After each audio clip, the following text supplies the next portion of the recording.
بسم اللہ الرحمن الرحیم۔ معزز سامعین، تاریخ انسانی میں حق گوئی اور بے باکی کو بہادر انسانوں کا بنیادی وصف تسلیم کیا گیا ہے۔ یہی وجہ ہے کہ بہادر اور جرت مند لوگ بسا اوقات انتہا پسندی کا مظاہرہ کرتے ہیں، اور یہ دونوں خوبیاں اپنے دور کے عظیم جرنیل سیدنا خالد بن ولید میں بدرجہ اتم دکھائی دیتی ہے۔ جب تک اسلام قبول نہیں کیا تھا تو یہ مسلمانوں کے خطرناک دشمن تھے۔ غزوہ احد میں لشکر اسلام کی جیتی ہوئی بازی کو شکست میں تبدیل کرنے میں سیدنا خالد بن ولید کی انتہا پسندی اور ثابت قدمی کا بڑا دخل ہے۔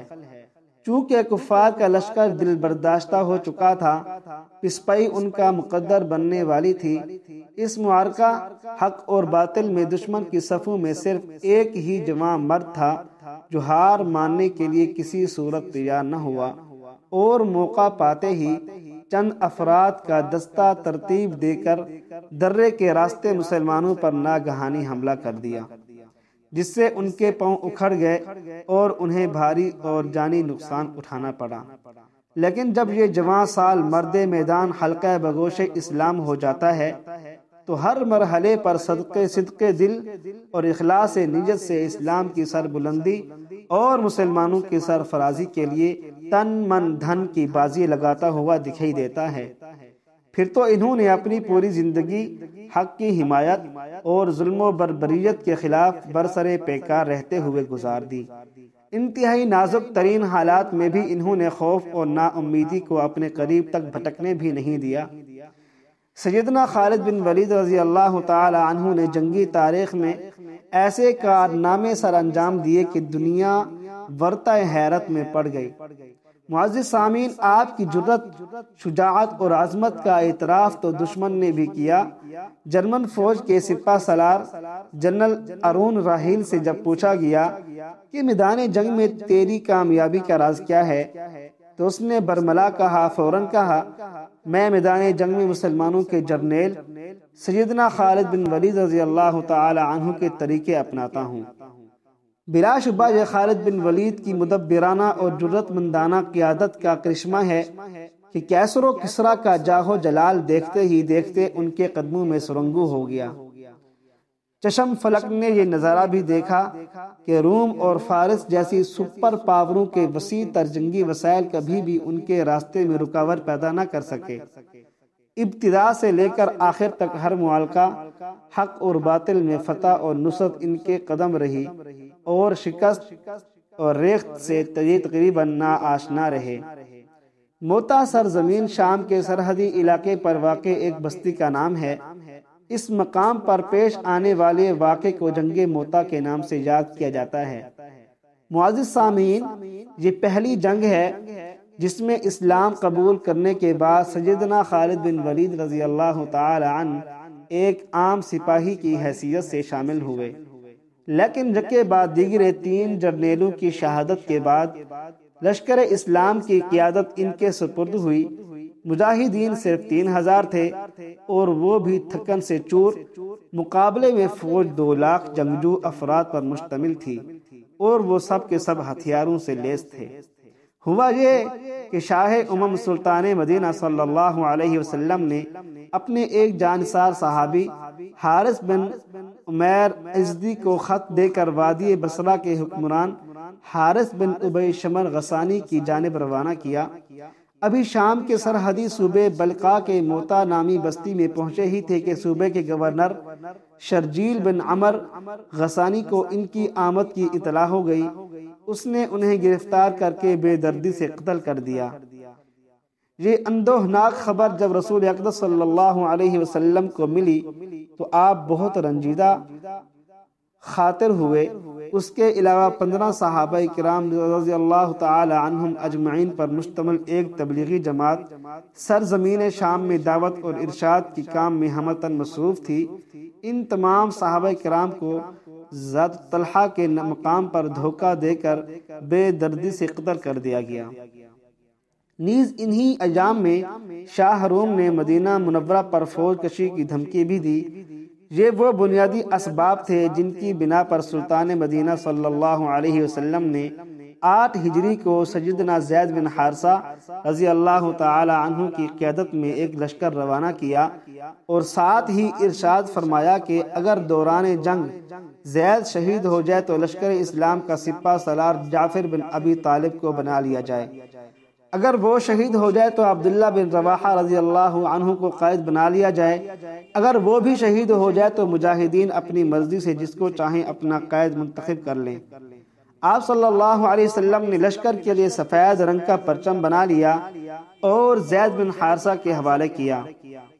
لشکر کو آپ نے یہ وصیت کی کہ جس مقام پر حارث بن عمر ازدوی شہید ہوئے وہاں پڑاؤ کریں اور اللہ سے مدد طلب کرتے ہوئے ان کے ساتھ ڈٹ کے مقابلہ کریں، دیکھنا کسی سے بدعہدی نہ کرنا اور نہ ہی خیانت کا ارتکاب کرنا، کسی بچے بوڑھے یا عورت کو قتل نہ کرنا اور نہ ہی کسی گوشہ نشین تارک دنیا راہب کی گردن اڑانا، کسی عمارت کو منہدم نہ کرنا اور نہ ہی کوئی درخت کاٹنا۔ معزز سامعین، لشکر اسلام سلطان مدینہ صلی اللہ علیہ وسلم کی ہدایت لے کر اپنے کٹھن منزل کی طرف رواں دواں ہوا۔ دشوار گزار راستوں سے گزرتا ہوا جب یہ سرزمین شام کے سرحدی صوبے بلقاء میں پہنچا تو معلوم ہوا کہ شاہ روم ہرقل نے مٹھی بھر مسلمانوں کے مقابلے کے لیے ایک لشکر جرار پہلے سے وہاں بھیجا ہوا ہے اور وہ میدان میں پڑاؤ ڈالے بیٹھا ہے، لہذا مجاہدین راستہ بدلتے ہوئے مقام موتا پر پہنچے۔ وہاں دونوں فوجوں کا آمنا سامنا ہوا۔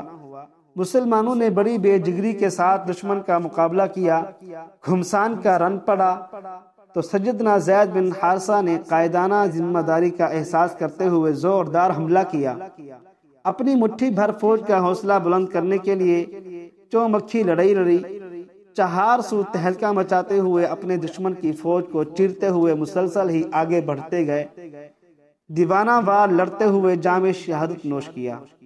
ان کے بعد جعفر بن ابی طالب نے لشکر اسلام کی قیادت سنبھالی، جھنڈا ہاتھ میں لیا، گھوڑے کو ایڑ لگائی اور آن واحد میں رومیوں کے لشکر کے درمیان پہنچ گئے اور اپنی کاٹ دار تلوار کے جوہر دکھانے لگے۔ معزز سامعین، جب دیکھا کہ گھوڑے کو دشمن کی کثرت اور ازدحام کی وجہ سے آگے بڑھنے میں مشکل پیش آ رہی ہے تو چھلانگ لگا کر نیچے اتر آئے اور پیادہ دشمن کے صفوں میں گھس کر انہیں تہ و تیغ کرنے لگے۔ آخر کار ایک دشمن کا وار کارگر ثابت ہوا جس سے آپ کا دایاں بازو کٹ گیا۔ آپ نے جھنڈا بائیں بازو میں تھام لیا تو اس نے کاری ضرب لگا کر بایاں بازو بھی کاٹ دیا، تو پھر آپ نے اپنے پاؤں کے سہارے جھنڈے کو سرنگوں نہیں ہونے دیا۔ اس نے تیسرا وار تاک کر کمر پر کیا جس سے آپ لڑکھڑا کر زمین پر گر گئے اور یوں جام شہادت کے بلند مرتبے پر فائز کر دیے گئے۔ ان کے بعد ارشاد نبوی کے مطابق سیدنا عبداللہ بن رواحہ رضی اللہ تعالی عنہ آگے بڑھے اور آگے بڑھ کر جھنڈے کو تھام لیا اور آخر کار یہ بھی بہادری اور جواں مردی کے عظیم کارنامے سر انجام دیتے ہوئے شہادت کا خلعت زریں زیب وطن کر کے بارگاہ رب جلیل میں حاضری کا شرف حاصل کرنے میں کامیاب ہو۔ معزز سامعین، مسلسل 3 جرنیلوں کی شہادت سے مجاہدین کے حوصلے پست ہونے لگے۔ لشکر اسلام کا جھنڈا زمین پر گر چکا تھا، ہر طرف پریشانی کا عالم تھا، میدان میں کوہرام مچا ہوا تھا۔ مجاہدین کی قلت اور رومیوں کی کثرت کی بنا پر بظاہر بچاؤ کی کوئی صورت دکھائی نہ دے رہی تھی۔ قریب تھا کہ اسلامی لشکر کا جھنڈا دشمن کے قبضے میں آ جاتا، لیکن سیدنا ثابت بن اکرم نے چابک دستی سے جھنڈے کو اپنے قابو میں لیا اور سیدنا خالد بن ولید رضی اللہ تعالی عنہ کو مخاطب کرتے ہوئے کہا، ازراہ کرم یہ جھنڈا اپنے ہاتھ میں لیجئے، اس مشکل ترین وقت میں مجاہدین کی قیادت کا فریضہ آپ ہی بحسن اور خوبی سر انجام دے سکتے ہیں۔ سیدنا خالد بن ولید رضی اللہ تعالی عنہ ادب و احترام اور تواضع انکساری کا مظاہرہ کرتے ہوئے جھنڈا اپنے پاس رکھیے، آپ مجھ سے افضل اور بہتر ہیں، آپ نے غزوہ بدر میں بھی حصہ لیا ہے، لہذا لشکر اسلام کی قیادت کا حق آپ کو پہنچتا ہے۔ ثابت بن اکرم نے فرمایا، میدان کارزار میں میں اپنی جوان مردی کے جوہر دکھلانے میں آپ سے بہتر اس لشکر میں اور کوئی نہیں دیکھتا۔ رب ذوالجلال کی قسم، میں نے یہ جھنڈا آپ کے ہاتھ تھمانے کے لیے زمین سے اٹھایا ہے، عذراء کرم اسے پکڑیں اور مجاہدین کو موجودہ صورتحال سے نمٹنے کے لیے اپنی مدبرانہ جنگی چاپالیسی کو اختیار کریں۔ حالات انتہائی نازک ہیں اور آپ کی تدبر، جرأت، شجاعت اور جنگی مہارت کی لشکر اسلام کو اشد ضرورت ہے۔ میرے سمیت تمام مجاہدین کی دلی خواہش ہے کہ ان سنگین حالات میں آپ قیادت کا اہم فریضہ سنبھالتے ہوئے دشمن کے خلاف کوئی ایسی جنگی تدبیر اختیار کریں جس سے وہ ورطہ حیرت میں پڑ جائے اور مجاہدین سکھ کا سانس لینے کے قابل ہو سکیں۔ مجاہدین سے بلند آواز سے مخاطب ہو کر میرے مجاہد بھائیو، کیا تم سیدنا خالد بن ولید رضی اللہ تعالی عنہ کی قیادت اور امارت کو برضا اور رغبت دل سے تسلیم کرتے ہو؟ اصحاب رسول صلی اللہ علیہ وسلم نے بیک زباں ہو کر کہا، ہم ان کی قیادت کو بخوشی تسلیم کرتے ہیں۔ یہ صورتحال دیکھتے ہوئے سیدنا خالد بن ولید رضی اللہ تعالی عنہ نے اللہ کا نام لے کر جھنڈا اپنے ہاتھ میں لیا۔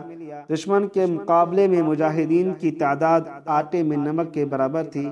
اپنی جنگی تدابیر کو بروئے کار لاتے ہوئے پہلے روز لشکر کی ترتیب بدل دی اور چند مجاہدین کو عقب میں محض گھوڑے دوڑانے پر مأمور کر دیا۔ فضا گرد و غبار سے اٹھ گئی۔ رومی لشکر یہ صورتحال دیکھ کر خوف زدہ ہو گیا۔ رومیوں نے یہ سمجھا کہ مسلمانوں کی مدد کے لیے نئی کمک پہنچ گئی ہے۔ اس سے ان کے حوصلے پست ہونا شروع ہو گئے۔ سیدنا خالد بن ولید رضی اللہ تعالی عنہ اس موقع کو غنیمت جانتے ہوئے مجاہدین کو سرکانا شروع کر دیا اور بڑی احتیاط اور حفاظت سے اپنے لشکر کو دشمن کے نرغے سے بچا کر لے آئے، ورنہ پہلے روز رومی اس بات پر تلے ہوئے نظر آ رہے تھے کہ کسی ایک مجاہد کو بھی میدان سے زندہ واپس نہ جانے دیا جائے، کیونکہ چند روز پہلے ہی رومی ایرانیوں کو شکست دے چکے تھے اور اپنی اس فتح اور کامرانی پر نازاں اور فرحاں تھے۔ وہ اپنی اس کامیابی کے نشے میں مخمور مٹھی بھر مجاہدین کو صفحہ ہستی سے مٹا دینا چاہتے تھے، لیکن سیدنا خالد بن ولید رضی اللہ تعالی عنہ رب ذوالجلال کی عطا کردہ صلاحیت کو بروئے کار لا کر ایسا مدبرانہ طرز عمل اختیار کیا کہ دشمن بھی بے بس اور لاچار ہو کر رہ گیا۔ وہ ایسے کہ لڑائی کے آغاز میں زوردار حملہ کیا، رومیوں کے پرخچے اڑاتے ہوئے ان کے ہاتھوں 9 تلواریں ٹوٹی، لیکن جب دوسرے دن رومیوں کی گھبراہٹ، پسپائی اور خوف و ہراس کو دیکھا تو موقع غنیمت جانتے ہوئے لشکر اسلام کو بچا کر واپس لانے میں کامیاب ہو گئے۔ ایسے نازک حالات میں مجاہدین کو میدان جنگ کا ارزار میں واپس محفوظ لے آنا یہ جنگی تاریخ میں ایک ناقابل فراموش واقعہ ہے۔